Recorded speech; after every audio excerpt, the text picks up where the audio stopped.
വിശ്വാസികൾക്കായി അല്ലാഹു തആല നിശ്ചയിച്ചിട്ടുള്ള പരിശുദ്ധ റമദാൻ, അതിന്റെ എല്ലാ ഐശ്വര്യങ്ങളും പുണ്യങ്ങളും വിശ്വാസി സമൂഹത്തിന് വീതിച്ചു നൽകി അതിവേഗം നമ്മിൽ നിന്നും നീങ്ങിക്കൊണ്ടിരിക്കുകയാണ്. ആ പരിശുദ്ധ റമദാൻ മാസത്തെ ഉപയോഗപ്പെടുത്തുകയും ഉപകാരപ്പെടുത്തുകയും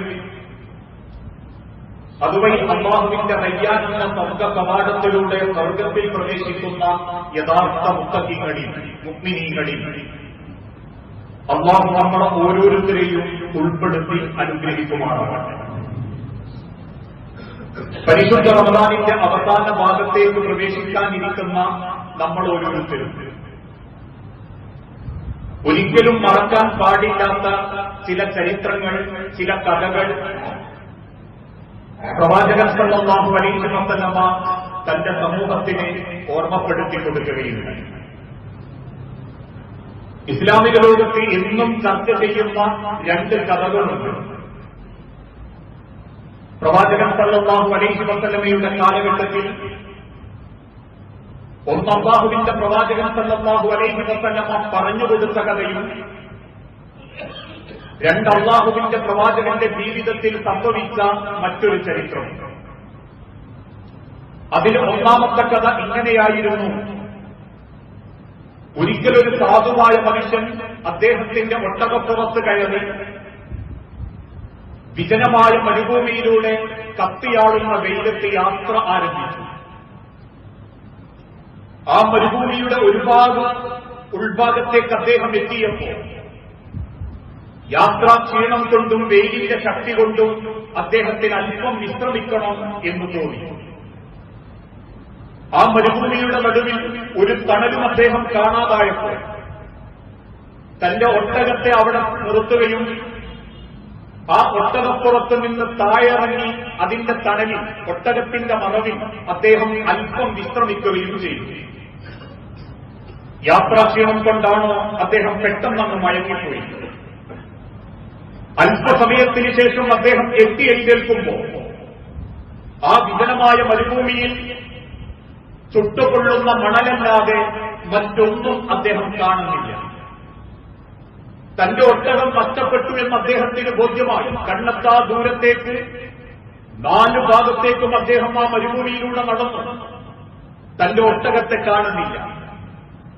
സങ്കടം കൊണ്ടും വെപ്രാളം കൊണ്ടും അദ്ദേഹം ഏറെ സങ്കടത്തോടുകൂടി റബ്ബിനോട് പ്രാർത്ഥിച്ച് മണിക്കൂറുകളോളം ആ മരുഭൂമിയിലൂടെ ഒട്ടകത്തെ അന്വേഷിച്ച് നടന്നു, കാണുന്നില്ല. വീണ്ടും അദ്ദേഹം ക്ഷീണം കൊണ്ട് ബോധം വിട്ടുറങ്ങിപ്പോയി. അല്പസമയത്തിന് ശേഷം അദ്ദേഹം എഴുന്നേൽക്കുമ്പോൾ അദ്ദേഹത്തെ അത്ഭുതപ്പെടുത്തിക്കൊണ്ട് നഷ്ടപ്പെട്ടെന്ന് അദ്ദേഹം കരുതിയ ഒട്ടകം അദ്ദേഹത്തിന്റെ കാലിന്റെ ഭാഗത്തുണ്ട്.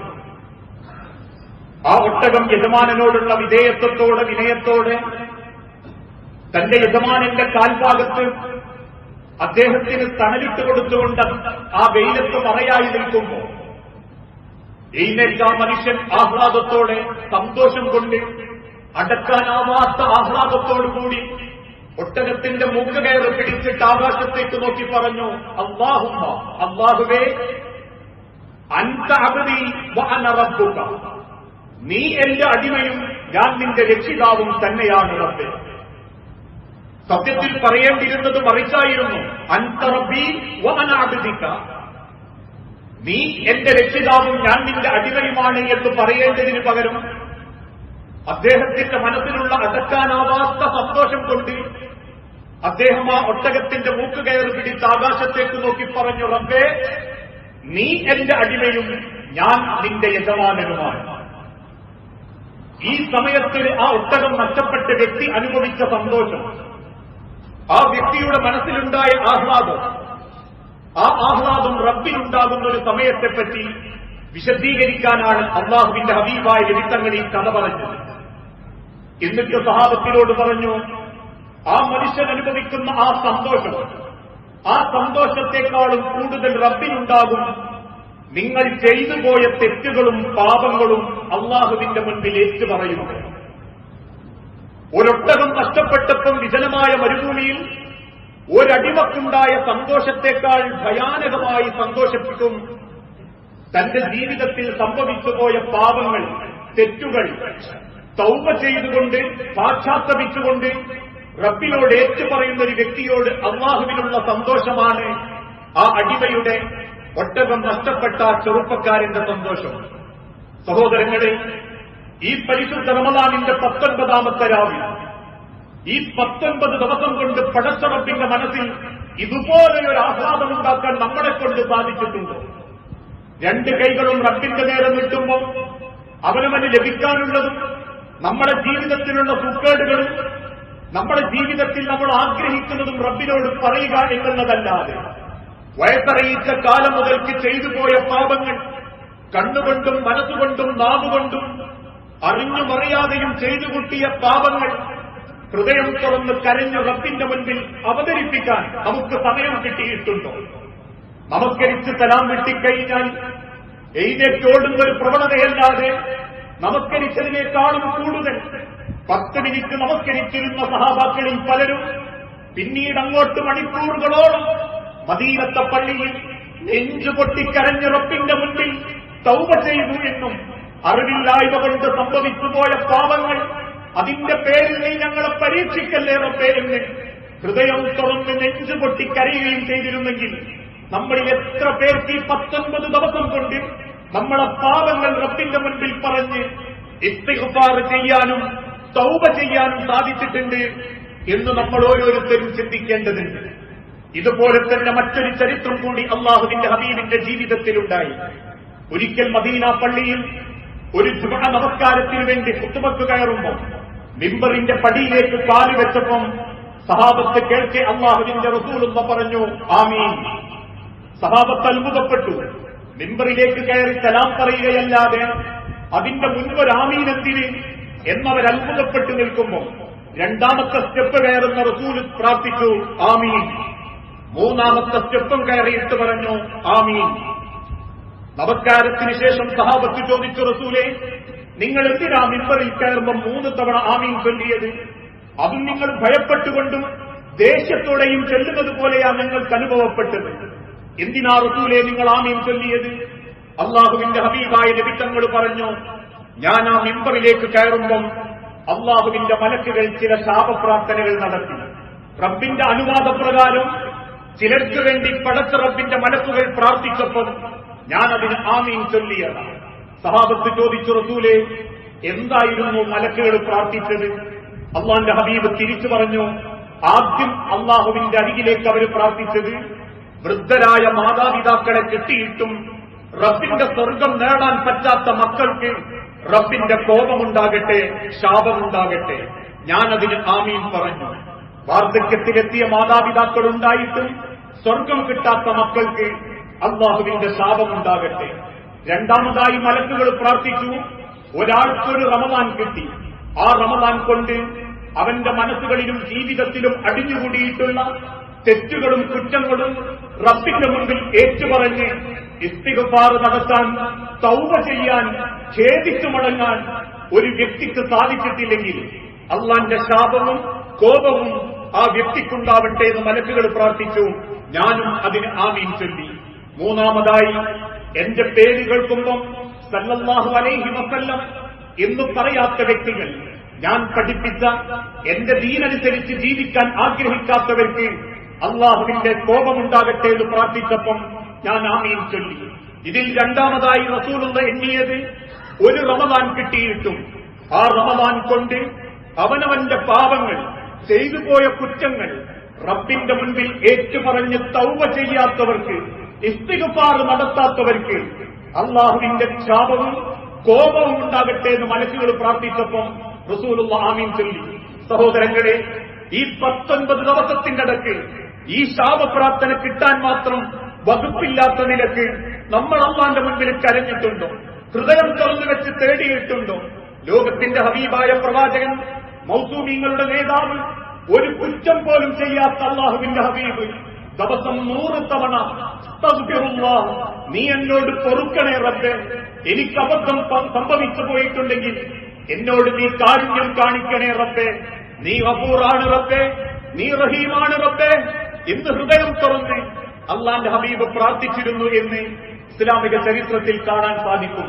പക്ഷേ നമ്മളിൽ പലർക്കും ഈ റമദാനിന്റെ ഇത്രയും ദിവസം കൊണ്ട് പാപങ്ങൾ ഏറ്റുപറയാൻ സാധിച്ചിട്ടില്ല. നമ്മൾ ചെയ്ത തെറ്റുപോലും നമ്മൾ ഓർക്കുന്നില്ല. അതുകൊണ്ടാണല്ലോ അള്ളാഹുവിന്റെ തിരുദൂതൻ പഠിപ്പിച്ചതും റബ്ബിന് ഏറ്റവും ഇഷ്ടപ്പെട്ടവരാരെന്ന് ചോദിച്ചപ്പം ചെയ്ത തെറ്റുകൾ ഓർമ്മിക്കുകയും അത് റബ്ബിൽ ഇസ്തിഗ്ഫാർ ഉണ്ട് എന്ന് വിശ്വസിച്ച് ആ റബ്ബിനോട് ഖേദം നടത്തുകയും ചെയ്യുന്ന ആളുകൾ ഒരു റമദാനെ കിട്ടിയിട്ടുള്ളൂ എങ്കിൽ ആ റമദാൻ കൊണ്ട് നമ്മളെ പാപം മുഴുവനും നമ്മൾ നീക്കിക്കളയണം. മൻ അദ്റക റമദാന ഫലം യുഗ്ഫിറു ദുനൂബ ഇല്ലല്ലാഹ് ഫമത. ഒരു വ്യക്തിക്ക് ഒരു റമദാനെ കിട്ടിയിട്ടുള്ളൂ, ഒരു റമദാനിലെ നിങ്ങൾക്ക് ജീവിക്കാൻ അവസരം കിട്ടിയിട്ടുള്ളൂ എങ്കിൽ ആ റമദാൻ കൊണ്ട് നിങ്ങളെ പാപം റബ്ബിനെ കൊണ്ട് പൊരുത്തപ്പെടിക്കാൻ പറ്റിയിട്ടില്ലെങ്കിൽ ഫമത, പിന്നെ ഏതു മാസം ഏത് ദിവസം കിട്ടിയാൽ ആ മനുഷ്യരെ നിങ്ങൾ അള്ളാഹിനോടൊന്ന് കരയുക, നിങ്ങൾ അള്ളാഹിന്റെ മുൻപിലൊന്ന് ഏറ്റുപറയുക. റമദാനിനേക്കാൾ പുണ്യമുള്ള, റമദാനിനേക്കാൾ ഇസ്തിഗ്ഫാറുള്ള ഒരു ദിവസം പോലും ഈ ഉമ്മത്തിന് അള്ളാഹു കൊടുത്തിട്ടില്ലെങ്കിൽ 19 ദിവസം കഴിഞ്ഞിട്ടും ഹൃദയം തുറന്ന് അള്ളാഹുവിന്റെ അരികിലേക്ക് കുറ്റങ്ങളും തെറ്റുകളും പറയാൻ സാധിച്ചിട്ടില്ലെങ്കിൽ നമ്മളൊക്കെ വലിയ അബദ്ധത്തിലാണ്. ഈ റമദാനിനെ കൊണ്ടൊരു നേട്ടവും ലഭിക്കാത്തവരുടെ കൂട്ടത്തിലാണ്. ഒരു വിശ്വാസിയുടെ ഏറ്റവും നല്ല ലക്ഷണമായിട്ട് അള്ളാഹുവിന്റെ വേദഗ്രന്ഥം തന്നെ പറയുന്നത് അവര് തെറ്റ് ചെയ്തേക്കാം, പക്ഷേ ചെയ്ത തെറ്റിൽ മുങ്ങിക്കുളിച്ച് നിൽക്കുന്നവരായിരിക്കുകയില്ല. ആദമിന്റെ മക്കൾ തെറ്റ് ചെയ്യും, പ്രസംഗിക്കുന്നവരും ചെയ്യും, പ്രസംഗം കേൾക്കുന്നവരും ചെയ്യും. ലോകത്ത് മൗസൂമീങ്ങള്, പാപരഹിതര്, അള്ളാന്റെ അമ്പിയാക്കളല്ലാതെ മറ്റൊരാളില്ല. അതുകൊണ്ട് തന്നെ ഇന്നത്തെ അമ്മാറത്തും ബിസ്സൂഅ്, അറിഞ്ഞുമറിയാതെയും പല തെറ്റുകളും നമ്മൾ ചെയ്തു പോയിട്ടുണ്ടാകും. കണ്ണുകൊണ്ട്, നാവുകൊണ്ട്, സ്വഭാവം കൊണ്ട്, പെരുമാറ്റം കൊണ്ട് ഏതേതൊക്കെ തെറ്റുകൾ ചെയ്തിട്ടുണ്ടെങ്കിലും ആ തെറ്റുകളെല്ലാം റബ്ബിന്റെ മുൻപിൽ ഏറ്റുപറയണം. അറിഞ്ഞുമറിയാതെയും സംഭവിച്ചു പോയതാണെന്ന് റബ്ബിന്റെ മുൻപിൽ കണ്ണുനീരോടെ പറയണം. എങ്കിൽ അല്ലാഹു പറയുന്നു, വല്ലദീന ഇദാ ഫഅലൂ ഫാഹിശതൻ ഔ വലമു അൻഫുസഹും. വല്ലദീന, അതായത് ഇദാ ഫഅലൂ ഫാഹിശതൻ, എന്തെങ്കിലും മ്ലേച്ഛമായൊരു കാര്യം അവൻ ചെയ്തു, അത് വ്യഭിചാരമാവട്ടെ, പെണ്ണുപിടിയാവട്ടെ, മോഷണമാവട്ടെ, കള്ളുകുടിയാവട്ടെ, മാതാപിതാക്കളോടുള്ള ദ്രോഹമാകട്ടെ, എന്ത് മ്ലേച്ഛത അവൻ ചെയ്തിട്ടുണ്ടെങ്കിലും ഔ വലമു അൻഫുസഹും, അല്ലെങ്കിൽ അവൻ അവനോട് തന്നെ എന്തെങ്കിലുമൊക്കെ ചെയ്തു, അവന്റെ ശരീരത്തോട്, അവന്റെ കണ്ണിനോട് കാണാൻ പാടില്ലാത്ത ബ്ലൂ ഫിലിമുകൾ, കാണാൻ പാടില്ലാത്ത സ്ത്രീയുടെ നഗ്നതകൾ, പറയാൻ പാടില്ലാത്ത തെറ്റുകൾ, പറയാൻ ഒരിക്കലും അനുവാദം നൽകപ്പെടാത്ത പരദൂഷണങ്ങൾ, ഇങ്ങനെ അവനോടും അവൻ മറ്റുള്ളവരോടും എന്തൊക്കെ കുറ്റങ്ങൾ ചെയ്തിട്ടുണ്ടെങ്കിലും എങ്കിൽ അവൻ ചെയ്ത തെറ്റുകളെല്ലാം ദക്കറുല്ലാഹ, ചെയ്തതിനു ശേഷം അവന് ബോധ്യപ്പെട്ടു എന്റെ റബ്ബിനെ എനിക്കൊന്ന് ആ രീതിയിൽ സമീപിക്കണം, ഖേദിച്ചു മടങ്ങണമെന്നവൻ അനുഭവപ്പെടുകയും ചെയ്താൽ ഫസ്തഗ്ഫറൂ ലിദുനൂബിഹിം, അവനവന്റെ തെറ്റുകളെല്ലാം റബ്ബിന്റെ മുൻപിൽ ഏറ്റുപറയുകയും ചെയ്താൽ വലം വമൻ യഗ്ഫിറു ദുനൂബ ഇല്ലല്ലാഹ്, അല്ലാഹു അല്ലാതെ ആരാണ് മനുഷ്യരെ നിങ്ങൾക്ക് പാപങ്ങൾ പുറത്തു തരാനുള്ളത്? എന്നിട്ട് റബ്ബ് പറയുന്നൊരു വാക്കുണ്ട്, വലം യുസിറൂ അലാ മാ ഫഅലൂ, ഒരിക്കലും ചെയ്ത തെറ്റിൽ നിങ്ങൾ ഉൾക്കൊണ്ട് നിൽക്കരുത്. തെറ്റ് ചെയ്തിട്ടുണ്ടെങ്കിൽ, അത് തെറ്റായിപ്പോയി എന്ന് തോന്നുന്നുണ്ടെങ്കിൽ പിന്നെ അതിൽ ഉറച്ചു നിൽക്കരുത്. ഇന്ന് ചില ആളുകൾക്കുണ്ടല്ലോ, ആരാ ചെയ്യാത്ത, ആരാ പതൊന്നും ചെയ്യാണ്ട് നോക്കുന്നത്? എല്ലാരും ചെയ്യലില്ലേ? പള്ളിയിലുള്ളവര് ചെയ്യലില്ലേ? കമ്മിറ്റിക്കാര് ചെയ്യലില്ലേ? സംഘടനക്കാര് ചെയ്യലില്ലേ?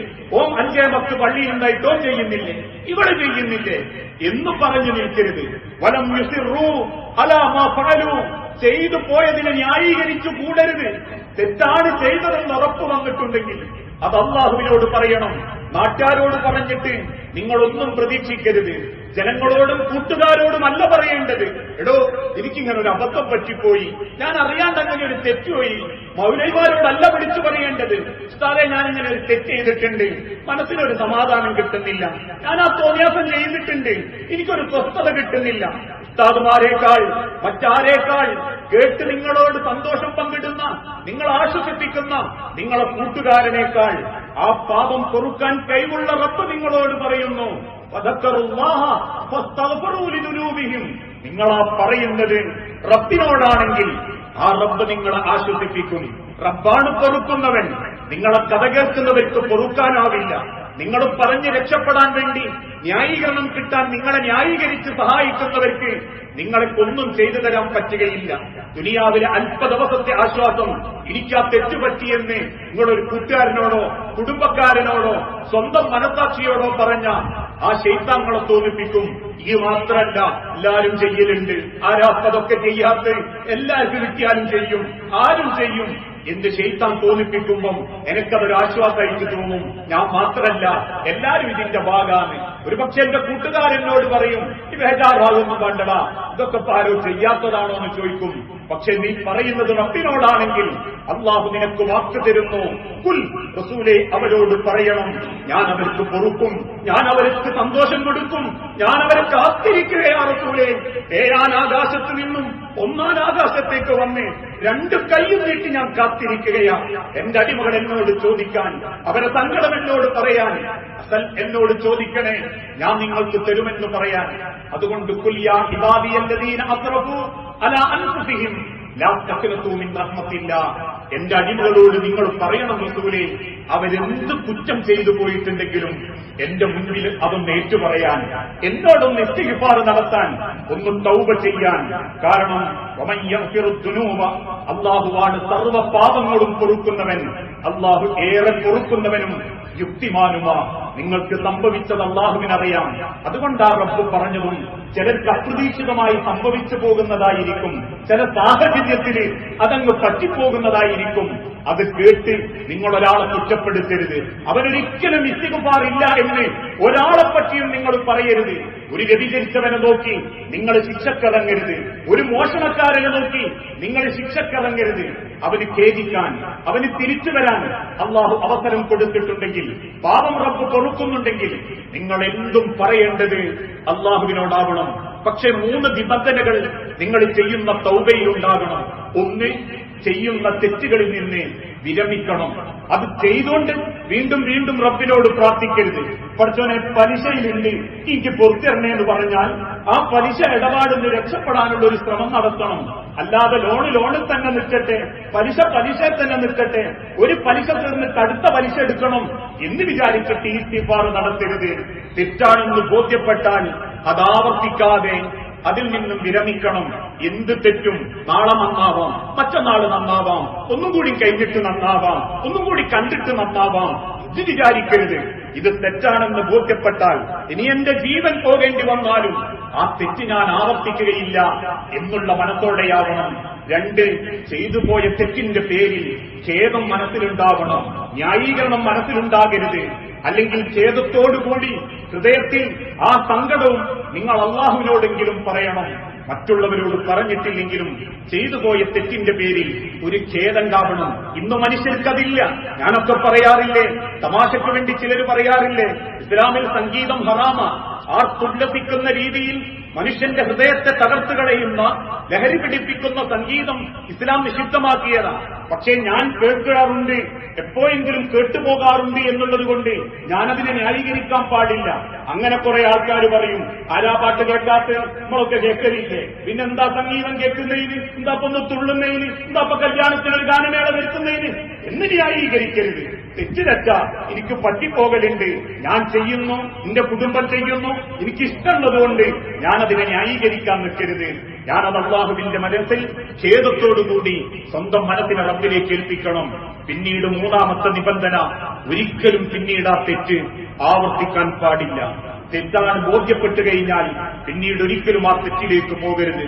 അള്ളാഹു പറയുന്നൊരു വചനമുണ്ട് വിശുദ്ധ ഖുർആനിൽ, ഇന്നമത് തൗബത്തു അലല്ലാഹി, അള്ളാഹു തൗബ സ്വീകരിക്കാമെന്ന് വാക്ക് തന്നവർ ലില്ലദീന യഅമലൂന സൂഅ ബിജഹാലത്തിൻ, അറിവില്ലായ്മ കൊണ്ട് അവൻ അക്രമമോ അനീതിയോ പ്രവർത്തിച്ചുപോയി, സുമ്മ യതൂബൂന മിൻ ഖരീബ്, പിന്നീട് വേഗം അവൻ അള്ളാഹുവിനോട് അത് ഏറ്റുപറയുകയും ചെയ്താൽ ഫഉലൈക യതൂബുല്ലാഹു അലൈഹിം, അവന്റെ തൗബയാണ് അള്ളാഹു സ്വീകരിക്കുക. വകാന അല്ലാഹു അലീമൻ ഹകീമാ, അള്ളാഹു എല്ലാം അറിയുന്നവനും യുക്തിമാനുമാണ്. ആ പരിശുദ്ധ റമദാനിൽ റബ്ബ് കാത്തിരിക്കുന്ന ദിവസങ്ങളിൽ സർവ്വ പാപങ്ങളും അള്ളാന്റെ മുൻപിൽ ഏറ്റുപറയണം. ഹൃദയം തുറന്ന് മനസ്സ് കഴുകിക്കളയണം. പക്ഷേ ഇതൊക്കെ അള്ളാഹു സ്വീകരിക്കണമെങ്കിൽ നമ്മളിൽ ചില ക്വാളിറ്റി ഉണ്ടാകണം. അതിലേറ്റവും പ്രധാനപ്പെട്ടതിനും ഒരു ചരിത്രം അള്ളാഹുവിന്റെ ഹബീബ് പഠിപ്പിക്കുന്നുണ്ട്. ഒരു പാവപ്പെട്ട മനുഷ്യൻ വെയിലത്ത് മരുഭൂമിയിലൂടെ ക്ഷീണിച്ച് അവനങ്ങനെ നടന്നു വരികയാണ്. അവന് ദാഹിക്കുന്നുണ്ട്, അവനങ്ങേറ്റം സങ്കടപ്പെടുന്നുണ്ട്. പരീക്ഷണങ്ങളുടെ മുടികളെല്ലാം പാറിപ്പറന്ന് വല്ലാതെ അവൻ സങ്കടപ്പെടുന്നുണ്ട്. രണ്ട് കൈയും നീട്ടി അവൻ ആകാശത്തേക്ക് നോക്കി, യാ റബ്ബേ യാ റബ്ബ്, എന്റെ റബ്ബേ എന്റെ റബ്ബേ എന്നവൻ പ്രാർത്ഥിക്കുന്നുണ്ട്. പക്ഷേ റസൂലുള്ളാഹി സ്വല്ലല്ലാഹു അലൈഹി വസല്ലമയോട് അല്ലാഹു പറയുന്നു, നബിയേ, അവന്റെ കൈക്ക് ഞാൻ ഉത്തരം കൊടുക്കൂല. കാരണം മൽബഹു ഹറാം, ധരിച്ച വസ്ത്രം ഹറാമ, മൗകുലുഹു ഹറാം, തിന്ന ഭക്ഷണം ഹറാമ, മശ്റബഹു ഹറാം, കുടിച്ച ഭക്ഷണം അല്ലെങ്കിൽ കുടിച്ച വെള്ളം ഹറാമ. ഞാൻ എങ്ങനെയാണ് നബിയെ ഹറാമിന് ജീവിക്കുന്ന, സമ്പത്ത് ഹറാമായി കൊണ്ടു നടക്കുന്ന അവരുടെ പ്രാർത്ഥന എങ്ങനെയാണ് റസൂലെ ഞാൻ സ്വീകരിക്കുക? അവരാ ഹറാമിൽ നിന്നും അവരെ സമ്പത്തിനെ ശുദ്ധീകരിക്കട്ടെ, ജീവിതത്തെ ശുദ്ധീകരിക്കട്ടെ. ആ ശുദ്ധീകരണമാണ് സക്കാത്ത് എന്ന വാക്കിനെ കൊണ്ട് ഇസ്ലാം പ്രയോഗിച്ചത്. സക്കാ ഖദ് അഫ്ലഹ മൻ തസക്കാ എന്ന് അല്ലാഹു പറയുന്ന ഒരു വാക്കില്ലേ, ഖദ് അഫ്ലഹ മൻ സക്കാഹ വഖദ് ഖാബ മൻ ദസ്സാഹ. മനസ്സിനെ ആര് പരിശുദ്ധപ്പെടുത്തി? സക്കാത്ത് എന്നതിന്റെ ഉദ്ദേശം സമ്പത്തുകളെ പരിശുദ്ധപ്പെടുത്തുക. 1000 തന്ന റബ്ബ് 2.5% നിനക്ക് മാലിന്യമാക്കിയതാ. നിന്റെ മാലിന്യം സാധുക്കൾക്ക് ഹലാലായ പവിത്രമായ ഭക്ഷണമാ, പവിത്രമായ സമ്പത്താ. നിനക്ക് അല്ലാഹു കൂട്ടിത്തന്നത്, അല്ലാഹു നൽകുന്നത് പോലെ നിബന്ധനയൊത്തു കഴിഞ്ഞാൽ നീ ആ ഉത്തരവാദിത്വം നിർവഹിക്കുന്നുണ്ടോ എന്ന് റബ്ബിനെ പരീക്ഷിക്കാൻ വേണ്ടിയാ. അതുകൊണ്ട് ഹറാമായ സമ്പാദ്യം നിങ്ങളെ സമ്പത്തുകളിൽ ഉണ്ടാകരുത്. സക്കാത്തിനെ പറ്റി പറഞ്ഞപ്പോൾ റബ്ബ് പഠിപ്പിച്ചതും അതാ, നിങ്ങളെ സക്കാത്തിനെ അവരുടെ സമ്പത്തുകളെ അവർ ശുദ്ധീകരിക്കും. നമ്മൾ ശുദ്ധീകരിച്ചിട്ടുണ്ടോ? അയ്യുഹല്ലാ, അല്ലാഹു പറയുന്നു, ജനങ്ങളെ, ഇന്നല്ലാഹ ത്വയ്യിബുൻ, അല്ലാഹു പരിശുദ്ധനാ, ലാ യഖ്ബലു ഇല്ലാ ത്വയ്യിബൻ, പരിശുദ്ധമായതല്ലാത്തതൊന്നും അല്ലാഹു സ്വീകരിക്കുന്നില്ല. സക്കാത്തിന്റെ അളവ് ചിലർ തുടങ്ങിയിട്ടേ ഉള്ളൂ. റമദാനിന്റെ 1 തുടങ്ങിയിട്ടുണ്ട്. നാട്ടിലുള്ള സർവ്വ മൗലവിമാരെയും വിളിച്ചു ചോദിക്കാൻ, അതിന് സക്കാത്തുണ്ടോ, ഇതിന് സക്കാത്തുണ്ടോ, മറ്റേന് സക്കാത്തുണ്ടോ? എണ്ണമെടുത്തിട്ടും 19 അവർക്ക് അളവ് കിട്ടിയിട്ടില്ല. കുറച്ചു കൂടിപ്പോകരുത് എന്നാണ് ധാരണയെങ്കിൽ അള്ളാഹു പറയുന്നൊരു വാക്കുണ്ട്, റബ്ബിന്റെ മാർഗത്തിൽ നിങ്ങൾ അല്പം കൂടിപ്പോയാലും അള്ളാഹു നിങ്ങളെ ദരിദ്രരാക്കുകയില്ല. പകരം സ്വപ്നം കാണാത്തത് നിങ്ങൾക്ക് അള്ളാഹു പകരം തരും. ഇന്നും സക്കാത്തിന്റെ വിഷയത്തിൽ വേണ്ടത്ര സൂക്ഷ്മത കാണിക്കാത്തവരുണ്ട്. സ്വതക്ക നമുക്ക് ആർക്കും കൊടുക്കാം, ദരിദ്രരായ ആർക്കും സ്വതക്ക നമ്മൾക്ക് കൊടുക്കാം. സക്കാത്ത് പുറത്തു പോകരുത് എന്നല്ല, പുറത്തായിരിക്കണം സക്കാത്ത്. ഒരു മഹല്ലിൽ, ഒരു ബൈത്തുൽ മാലിൽ ആ പ്രദേശത്തുള്ള ആളുകൾക്ക് അത് ഉപകാരപ്പെടണം. അല്ലാതെ സക്കാത്ത് എന്ന് പറഞ്ഞാൽ പിടയ്ക്കുന്ന നോട്ട് ബാങ്കിൽ എടുത്തോണ്ട് വന്ന് 2 500 നോട്ട് അമ്മായിക്കും 1 500 നോട്ട് അമ്മായിന്റെ മക്കൾക്കും പുറത്തേക്ക് പോകാതെ നിലക്ക് കുടുംബത്തിൽ കൊടുത്തു തീർക്കുന്നത് സക്കാത്തിന്റെ പരിധിയിൽപ്പെടില്ല. സക്കാത്ത് എന്നാൽ ഒരു വ്യക്തിയെ അടുത്ത വർഷത്തിൽ ആ സക്കാത്തിന്റെ അവകാശിയാക്കാത്ത നിലക്ക് അവനെ സഹായിക്കണം. നിക്ഷേപമാക്കി അവന്റെ സക്കാത്തിനെ മാറ്റാത്ത നിലക്ക്, അഥവാ അവൻ സക്കാത്ത് ഇങ്ങോട്ട് നൽകുന്ന നിലക്ക് അവനെ പാകപ്പെടുത്തണം. അതിനുള്ളൊരു സംവിധാനമാണ് സക്കാത്തിനെ കൊണ്ട് ഇസ്ലാം പ്രയോഗവൽക്കരിച്ചത്. പക്ഷേ ഇന്ന് നാടുകളിൽ അത് നടക്കുന്നില്ല. പലരും ബൈത്തുൽ മാലിൽ അത് കൊടുക്കുന്നില്ല. ഇനി കൊടുത്തവർ പോലും അതിന്റെ ഭാഗങ്ങളെ പറ്റി ചിന്തിക്കുന്നില്ല. അള്ളാഹുവിന്റെ ഹബീബ് പഠിപ്പിച്ചൊരു കാര്യമുണ്ട്, ബൈത്തുൽ മാലിലും സക്കാത്തിന്റെ കമ്മിറ്റിയിലൊക്കെ നിൽക്കുന്നവരിൽ 8 പേരിൽ ആ സക്കാത്ത് കൊടുക്കാം. അതിലൊരു പേരാരാന്നറിയോ? ആമിലീങ്ങൾ, അതിന് പണിയെടുക്കുന്നവർ. അന്വേഷിക്കണം, ഓരോ വീടും കയറണം, ഓരോരുത്തരുടെ കുടുംബം അറിയണം. ദാരിദ്ര്യമുള്ളവരാര്, അഭിമാനബോധം കൊണ്ട് ദരിദ്രത മറ്റൊരാളെ അറിയിക്കാതെ ജീവിക്കുന്നവരാര്, അതറിയാനും പരിശോധിക്കാനും നിങ്ങൾക്ക് പറ്റുന്നില്ലേ? ഒരു സക്കാത്തിന്റെ കമ്മിറ്റി നിങ്ങൾ ഉണ്ടാവാൻ പാടില്ല. അതെത്ര വലിയ പള്ളി കമ്മിറ്റിയാണെങ്കിലും ഏതൊക്കെ മുന്തിയോനാണെങ്കിലും ശരി, ആമിലീങ്ങളായി പണിയെടുക്കുന്നവർക്ക് അതിന്റെ ഒരു വിഹിതം പോലും പടച്ചോൻ രേഖപ്പെടുത്തിയത് എന്തിനാണെന്നറിയോ? സക്കാത്തിന്റെ അവകാശികള് നമ്മളെ പള്ളിക്കൊലായിൽ അപേക്ഷ അയച്ചു വരാൻ വേണ്ടിയിട്ടല്ല, വീട്ടിന്റെ പിന്നാമ്പുറത്ത് പണിയെടുപ്പിക്കുന്ന പെണ്ണുങ്ങളെ കോലത്തിൽ വന്ന് സക്കാത്തിന് വേണ്ടി ക്യൂ നിൽക്കാൻ വേണ്ടിയിട്ടല്ല. അറിയണം, പഠിക്കണം. അതിന് കഴിവില്ലേ? ഒരാളെ സക്കാത്ത് പോലും വാങ്ങിയേക്കാൻ പാടില്ല, 1 ഉറുപ്യ പോലും വാങ്ങിയേക്കാൻ പാടില്ല. ബാധ്യതകൾ തീർക്കുന്ന കോലത്തിൽ ആർക്കെങ്കിലും കൊടുത്ത് ഒരു കൊല്ലത്തിന്റെ ഇടയ്ക്ക് തീർക്കാൻ വേണ്ടിയിട്ടല്ല, വ്യവസ്ഥാപിതമായി കൃത്യമായി സക്കാത്ത് കൊടുക്കുകയും സംവിധാനിക്കുകയും ചെയ്യാത്തതിന്റെ പേരില പലരും സക്കാത്ത് കുടുംബത്ത് കൊടുക്കുന്നതും അവനവനെ ഇഷ്ടപ്പെട്ടവർക്ക് കൊടുക്കുന്നതും. സക്കാത്ത് എന്നാൽ ഒരാളുടെ ഔദാര്യമല്ല, പാവപ്പെട്ടവന്റെ അവകാശമാണ്. അത് കൊടുത്തേ മതിയാകൂ. അത് സ്വർണമുണ്ടോ, സ്വർണമായിട്ടും ഇനി പണമായിട്ടും കൊടുക്കാം. പക്ഷേ ഉലമാക്കൾ പഠിപ്പിച്ചു, സ്വർണത്തിന് സ്വർണമായിട്ട് സക്കാത്ത് കൊടുക്കുമ്പം നിങ്ങൾക്കുണ്ടാകുന്നൊരു നേട്ടം സ്വർണം കുറഞ്ഞുകൊണ്ട് വരും. ഉദാഹരണമായി എന്റെ ഭാര്യയ്ക്ക് എന്റെ പെൺകുട്ടിക്കും കൂടിയും 15 പവനേ ഉള്ളൂ എന്ന് കരുതുക. അവരോട് ഞാൻ പറഞ്ഞു, ആ 15 പവനിൽ നിന്ന് നിങ്ങൾ സക്കാത്ത് കൊടുക്കണം. ഒരു പണത്തുകതല്ലെങ്കിൽ ഇത്ര ഗ്രാം അവരാ സ്വർണത്തിൽ നിന്ന് എടുത്തു കൊടുത്തു. അടുത്ത കൊല്ലം 14% അവർക്ക് കൊടുക്കാനുണ്ടാകൂ. വർഷങ്ങൾ അങ്ങോട്ട് പോകുന്നതിനനുസരിച്ച് ആ സ്വർണ്ണം അങ്ങനെ കുറഞ്ഞു വരും. 100 പവനുള്ള ഒരു വ്യക്തി ഒരു കൊല്ലം സക്കാത്ത് സ്വർണ്ണത്തുനിന്ന് കൊടുത്താൽ പിന്നെ 97 പവനേ ഉണ്ടാകൂ. പിന്നെ അങ്ങനെ കുറഞ്ഞു വരും. കുറഞ്ഞ് ആ സ്വർണം ജനങ്ങൾക്ക് ഉപകാരപ്പെടും, സമൂഹത്തിൽ ലയിക്കും, മറ്റുള്ളവർക്ക് ഉപകാരപ്പെടും. അല്ലാത്ത സ്വർണ്ണത്തെ എന്തേ നടക്കുന്നത്? 100 പവനുള്ള പെണ്ണിന്റെ സ്വർണം ബാങ്കിലെ കൊള്ളു 100 തന്നെ, ഓള് മരിക്കുന്നവരെ 100 തന്നെ. ആ 100 പവനും ശ്രീപത്മനാഭ സ്വാമി ക്ഷേത്രത്തിന്റെ ബി നിലവറയിലുള്ള കോടിക്കണക്കിന് സ്വർണവും രണ്ടും ഒരുപോലെ തന്നെയാണ്. ആർക്കും ഒരു ഗുണവുമില്ല. അങ്ങനെ നിക്ഷേപാക്കി വെക്കുന്നവരോടാ മഹാനായ ഉമറുൽ ഖത്താബ് യുദ്ധം ചെയ്യാൻ കൽപ്പിച്ചത്. സ്ഥലം വാങ്ങിക്കൂട്ടി വേലി കെട്ടിത്തിരിച്ച് ആളുകൾക്ക് കൃഷിക്ക് കൊടുക്കാതെ അവനവന്റെ ലാഭത്തിന് വേണ്ടി കെട്ടിപ്പൂട്ടി വെച്ചവനോട് ഉമർ റളിയല്ലാഹു അൻഹു പറയുന്നുണ്ട്, അങ്ങനെ കെട്ടിപ്പൂട്ടി വെക്കരുത്, നീ അത് ജനങ്ങൾക്ക് കൃഷിക്ക് വിട്ടുകൊടുക്കണം, അതിൽ ഉൽപ്പന്നമുണ്ടാകട്ടെ, അതിന്റെ സക്കാത്ത് ജനങ്ങൾക്ക് ഉപകാരപ്പെടട്ടെ, അവിടെ ജോലി ഉണ്ടാവട്ടെ, ആ ജോലി ജനങ്ങൾക്ക് കിട്ടട്ടെ. ഇസ്ലാമിന്റെ സാമ്പത്തിക ക്രയം അങ്ങനെയാ. അല്ലാതെ ഉള്ളവരുള്ളവർ ബാങ്കിൽ വെച്ച് പെണ്ണിന്റെ പിയ്യാപ്ര സ്വത്തും കൊടുത്ത് സമ്പത്തും കൊടുത്ത് ഓന്റത് വേറെയും കൊടുത്ത് അങ്ങനെ കെട്ടിപ്പൂട്ടി വെക്കുന്നതാ കൻസ്, നിധിയായി പരിഗണിക്കപ്പെടുന്നത്. അതിനർത്ഥം പെണ്ണിന്റെ സ്വർണത്തിന് ഭർത്താവ് പൈസ കൊടുത്താൽ പോരാ എന്നല്ല. പക്ഷേ സക്കാത്തിന്റെ വ്യവസ്ഥാപിതമായ രീതി നടക്കണമെങ്കിൽ, സ്വർണത്തോട് ആർത്തി കുറയണമെങ്കിൽ, ആ സ്വർണം കുറഞ്ഞു വരണമെങ്കിൽ സ്വർണത്തിൽ നിന്ന് കൊടുക്കാൻ തയ്യാറാവണം. അങ്ങനെ കൊടുക്കുന്നൊരു വ്യക്തി ഒരിക്കലും പിന്നെ ഭർത്താവിനോട് പറയൂല, അടുത്ത കൊല്ലത്തേക്ക് എനിക്കൊരു സ്വർണം കൂടി വാങ്ങിത്തരണമെന്ന്. കാരണം 97 പവനായി കുറഞ്ഞോട്, പിന്നെ 2.5 അടുത്ത കൊല്ലത്തേക്ക് വാങ്ങിയൊക്കെ ഉറപ്പാ, കൊല്ലഞ്ചി 2.5 പോകും. ആ ആർത്തി പെണ്ണിന്റെ മനസ്സൊന്ന് കുറയണം.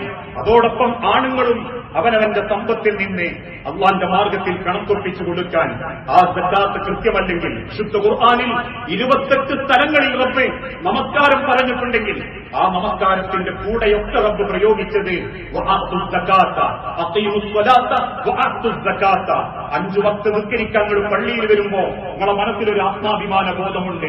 ഒരു വക്ത് സമയം തെറ്റിയാൽ അന്ന് റമദാനിൽ നിസ്കാരം പോയി എന്നൊരു ബേജാറുണ്ടെങ്കിൽ പള്ളിയിലേക്ക് വന്ന് തറാവീഹായിട്ടും നോമ്പ് തുറക്കുമ്പോഴും ഒരു വല്ലാത്ത ആത്മനിർവൃതി നിങ്ങൾക്ക് തോന്നുന്നുണ്ടെങ്കിൽ ആ സന്തോഷം സക്കാത്ത് കൊടുക്കുന്ന കാര്യത്തിലില്ലെങ്കിൽ അള്ളാഹുവിന്റെ പരലോകത്തൊരു വലിയ പോരായ്മയായിട്ട് കാണാം. ആ സക്കാത്ത് കൊടുത്ത് സമ്പത്തുകളെ ശുദ്ധീകരിച്ചവന്റെ ഇസ്തിഗ്ഫാറെ റബ്ബ് പോലും സ്വീകരിക്കുന്നുള്ളൂ. ആ തിരിച്ചറിവോടുകൂടി ഇസ്ലാമിന്റെ ഓരോ കർമ്മങ്ങളെയും ഹൃദയം കൊണ്ട് സ്വീകരിക്കുന്ന യഥാർത്ഥ മുത്തഖീങ്ങളിൽ അള്ളാഹു നമ്മളെ എല്ലാവരെയും ഉൾപ്പെടുത്തി അനുഗ്രഹിക്കുമാറാകട്ടെ.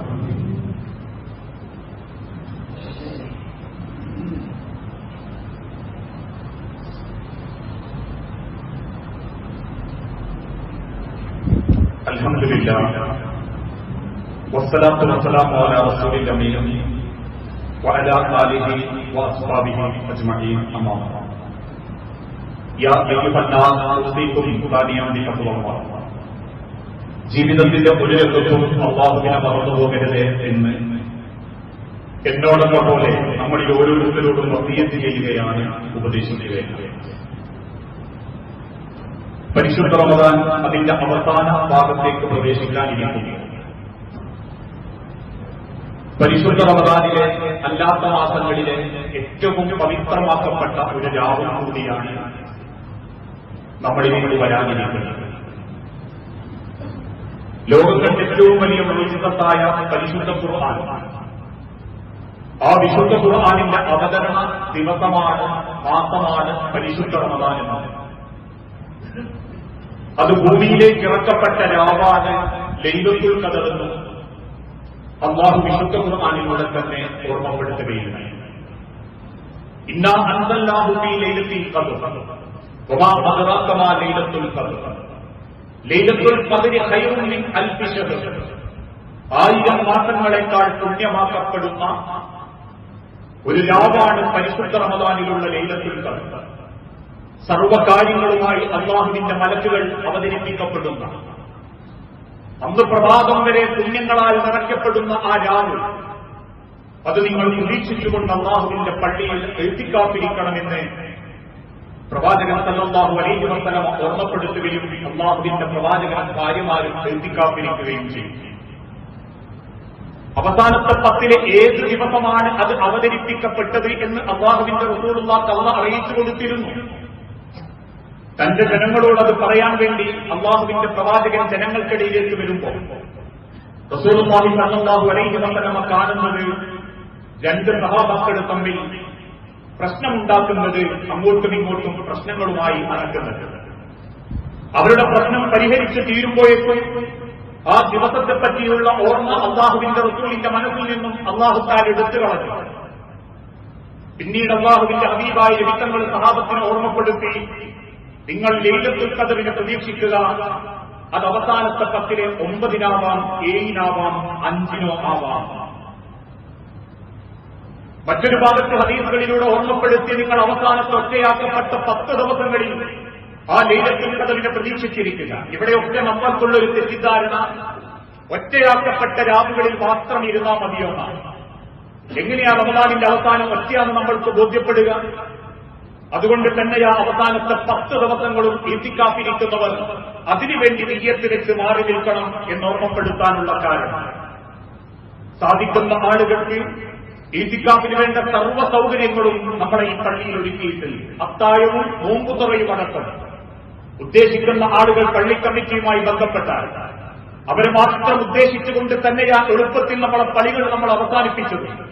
10 ദിവസം പടച്ച റബ്ബിനെ ആഗ്രഹിച്ചിരിക്കുന്നവർക്ക് കൃത്യമായ എല്ലാ സംവിധാനത്തോടും കൂടി സൗകര്യം ഒരുക്കപ്പെട്ടിട്ടുണ്ടെങ്കിൽ സാധിക്കുന്ന ആളുകൾ അതിനുവേണ്ടി സന്നദ്ധരാകണമെന്ന് ഓരോ വിശ്വാസികളും ഹൃദയത്തെ ഓർമ്മപ്പെടുത്തി അവനവന്റെ തീരുമാനമെടുക്കേണ്ടതുണ്ട്. അങ്ങനെ ലൈലത്തുൽ ഖദ്റിന്റെ രാവുകളിൽ നമസ്കാരം കൊണ്ടും ഖുർആനോത്തുകൊണ്ടും പുണ്യമാക്കുന്നതോടൊപ്പം അല്ലാഹുവിന്റെ പ്രവാചകൻ സല്ലല്ലാഹു അലൈഹി വസല്ലമ അവസാനത്തെ 10കളിൽ കൂടുതൽ പ്രാർത്ഥിച്ചിരുന്നൊരു പ്രാർത്ഥനയെപ്പറ്റി ആയിഷ റളിയല്ലാഹു തആല ഓർമ്മപ്പെടുത്തുന്നുണ്ട്. അല്ലാഹുമ്മ ഇന്നക അഫ്വുൻ തുഹിബ്ബുൽ അഫ്വ ഫഅഫു അന്നാ. അല്ലാഹുവേ, നീയാണ് എല്ലാം വിട്ടുതരുന്നവൻ, നീയാണ് റബ്ബേ ഏറ്റവും മഹാനായ സർവ്വകാര്യങ്ങളെയും പൊറുക്കുന്നവൻ. അതുകൊണ്ട് നീയാണ് വിട്ടുവീഴ്ച ഇഷ്ടപ്പെടുന്നവൻ. ഞങ്ങളോട് നീ വിട്ടുവീഴ്ച ചെയ്യുകയും ഞങ്ങൾക്ക് നീ പ്രതാപം നൽകുകയും ചെയ്യണമേ എന്ന ആ പ്രാർത്ഥന, ഇത് ആദ്യത്തെ 10ലുള്ള പ്രാർത്ഥനയല്ല. അല്ലെങ്കിൽ ചില ആളുകൾ പഠിപ്പിച്ചതുപോലെ ആദ്യത്തെ 10, രണ്ടാമത്തെ 10, മൂന്നാമത്തെ 10 എന്ന പ്രാർത്ഥനയല്ല. അവസാനം കൂടുതലും അവസാനത്തെ 10കളിൽ അല്ലാഹുവിന്റെ ഹബീബ് വർദ്ധിപ്പിച്ചു എന്നുള്ള റിപ്പോർട്ട് മാത്രമേ ഈ ഹദീസിൽ നമുക്ക് കാണാൻ സാധിക്കുകയുള്ളൂ. അതോടൊപ്പം തന്നെ ഇത്തിക്കാഫ് ഇരിക്കുന്നതോടൊപ്പം അവസാനത്തെ 10 ദിവസം പള്ളിയിലാണ് ഇത്തിക്കാഫ്. വീട്ടിലിരുന്നാൽ കൂലി കിട്ടുമോ? വീട്ടിൽ ഖുർആൻ ഓതിയാൽ കൂലി കിട്ടുമോ? വീട്ടിന്റെ അകത്ത് ആരും അലസുണ്ടാക്കാണ്ട് വെറുതെ ഇരുന്നാൽ കൂലി കിട്ടുമോ? ഇല്ല. ഇത്തിക്കാഫ് ഇരിക്കേണ്ടത് പള്ളിയിലാണ്. വകാന യഅ്തഖിഫുൽ അശറൽ അവാഖിർ മിൻ റമദാൻ. നബി സല്ലല്ലാഹു അലൈഹി വസല്ലമയും അദ്ദേഹത്തിന്റെ കുടുംബവും അവസാനത്തെ 10 പള്ളിയിൽ ഇത്തിക്കാഫ് ഇരിക്കാറുണ്ടായിരുന്നു. സാധിക്കുന്ന ആളുകൾക്ക് അല്ലാഹു അനുഗ്രഹം നൽകിയ അതിനുവേണ്ടി മനസ്സുകൊണ്ടും ശരീരം കൊണ്ടും നിയ്യത്ത് വെച്ച് ഒരുങ്ങാൻ വേണ്ടി ശ്രമിക്കണം. അത്തരത്തിലുള്ള യഥാർത്ഥ വിശ്വാസികളിൽ അല്ലാഹു നമ്മളെ എല്ലാവരെയും ഉൾപ്പെടുത്തി അനുഗ്രഹിക്കുമാറാകട്ടെ. അല്ലാഹുവേ, അറിഞ്ഞുകറിയാതെ ഒരുപാട് തെറ്റുകുറ്റങ്ങൾ സംഭവിച്ചിട്ടുണ്ട് നാഥ. എല്ലാം വിട്ടുപുറത്തു മാപ്പാക്കി എന്റെ സ്വർഗത്തിൽ ഇതേ രൂപത്തിൽ നീ ഞങ്ങളെ ഒരുമിച്ച് കൂട്ടാനാണ്. അല്ലാഹുവേ, മക്കളില്ലാതെ ഒരുപാട് കുടുംബങ്ങൾ പരീക്ഷിക്കപ്പെടുന്നുണ്ട്. റബ്ബേ, മക്കളെ അനുഗ്രഹം നൽകി ഓരോ ഇണകളോടും നീ കാരുണ്യം കാണിക്കണം. അല്ലാഹുവേ, പല അസുഖങ്ങളും ബാധിച്ച് ഏറെ ബുദ്ധിമുട്ടുന്നവരുണ്ട് നാഥ ഞങ്ങളുടെ കൂട്ടത്തിൽ. ചെറുതും വലുതുമായ എല്ലാവിധ അസുഖങ്ങളും നീ ശിഫയാക്കി നൽകി ആഫിയത്തോടെ ദീർഘായുസ്സോടുകൂടി ജീവിക്കാൻ നീ തൗഫീഖ് നൽകണം. اللهم اغفر للمؤمنين والمؤمنات المسلمين والمسلمات الأحياء منهم والأموات إنك مجيب الدعوات يا قاضي الحاجات. اللهم أعز الإسلام والمسلمين وأذل الشرك والمشركين. اللهم أعز الإسلام والمسلمين وأذل الشرك والمشركين. اللهم أجرنا من النار. اللهم أجرنا من النار. اللهم أجرنا من النار. അള്ളാഹുവെ പ്രാർത്ഥിക്കണമെന്ന് വസിയത്ത് തന്നവരുണ്ട്. അങ്ങേയറ്റം സാമ്പത്തിക ബുദ്ധിമുട്ടുകളിൽ ഹറാമായ പല രീതിയിലും സമ്പത്തിന്റെ മേഖലയിലേക്ക് ഇടപെടേണ്ടി വന്നവർ അതിൽ നിന്നെല്ലാം രക്ഷപ്പെട്ട് ഹലാലായ നിനക്കൊരു നല്ല മണീഷത്ത് ലഭിക്കാനും പ്രശ്നങ്ങൾ പ്രയാസങ്ങളില്ലാത്ത നിലക്ക് ബാധ്യതകളില്ലാതെ അള്ളാഹുവിനെ കണ്ടുമുട്ടുന്ന കടം വിട്ടാൻ സാധിക്കുന്ന യഥാർത്ഥ മുത്തഖീങ്ങളിൽ നീ ഞങ്ങളെ ഉൾപ്പെടുത്തി അനുഗ്രഹിക്കണമേ. ഞങ്ങൾക്ക് ഉപകാരപ്പെടുന്ന മക്കളാവാനും മക്കൾക്ക് ഉപകാരമുള്ള രക്ഷിതാക്കളാവാനും പരലോകത്ത് റബ്ബിന് ഇഷ്ടപ്പെടുന്ന കുടുംബമായി ജീവിക്കാനും ഞങ്ങളുടെ കുടുംബത്തിന് നീ അനുഗ്രഹം നൽകി ഞങ്ങളോട് കാര്യം കാണിക്കണമേ. റബ്ബേ, മരിച്ചുപോയ സഹോദരീ സഹോദരന്മാർ, മാതാപിതാക്കൾ, മക്കൾ, ഭാര്യമാർ, ഭർത്താക്കന്മാർ ഓരോരുത്തരുടെ കബർ നീ വിശാലമാക്കുകയും അവരെയും ഞങ്ങളെയും ജന്നാത്തുൽ ഫിർദൗസിൽ ഒരുമിപ്പിച്ചു കൂട്ടുകയും ചെയ്യാനമേ. അല്ലാഹുവേ, ലോകത്തിന്റെ രാജ്യത്തിന്റെ നാനാഭാഗത്ത് പ്രശ്നങ്ങളും പ്രയാസങ്ങളും ജീവിച്ചുകൊണ്ടിരിക്കുന്ന ഞങ്ങളെ സഹോദര മുസ്ലിമീങ്ങൾ, ഗസയിലടക്കം ഫലസ്തീനിലടക്കം പട്ടിണി കൊണ്ടും പ്രയാസം കൊണ്ടും സങ്കടപ്പെടുന്ന ഞങ്ങളുടെ സഹോദരങ്ങൾ